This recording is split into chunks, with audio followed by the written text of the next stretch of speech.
My name is Macee Hunt, and I will be speaking on behalf of myself and other scholarship recipients. First off, I'd like to thank everyone for attending and all of our amazing donors who have generously donated their money and their time being here in support of all of us. It truly is a beautiful thing when the community gives back to us students, because not all of us come from financially supportive backgrounds or supportive backgrounds, period. So to be given money by strangers and all that they ask for in return is for us to be successful is incredible.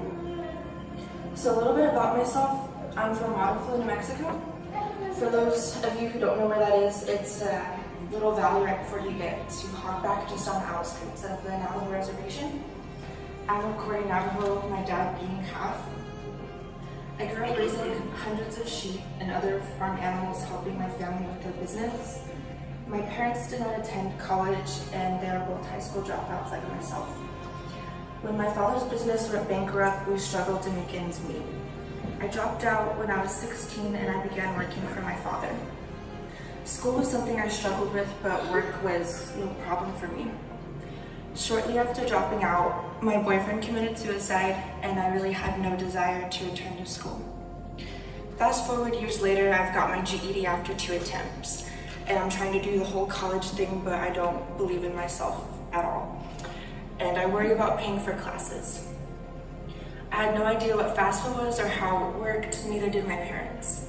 My grades and completion rate were so bad that as soon as I had applied for financial aid, I was placed on academic suspension and financial aid suspension.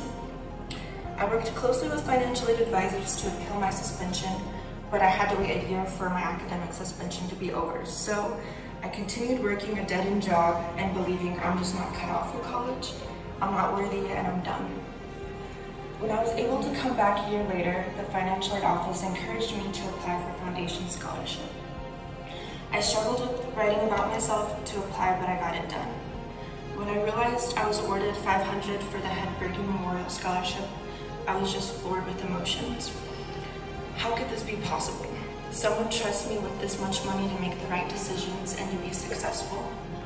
I'm not even a good student. I was scared, but I wasn't going to make the mistake of taking it for granted, so I knew something had to change in me. I had to believe in myself. For the first time in my life, I had to stop saying that I was stupid and I couldn't do this. Being awarded that scholarship gave me hope in my academics.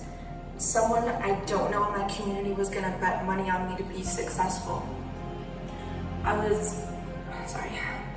It was a beautiful realization. I read about the Head Breeding Memorial Scholarship, and I did my best to take into consideration what the donor asked of me, to spend time with elderly people and to really go out of my way to be there for my grandma. This donor, like many, turned a loss into a positive and impactful donation for students like me. I kept that in mind while continuing my education, and my grades improved immensely. I became more involved in school. I even pushed myself to take up honor courses and internships.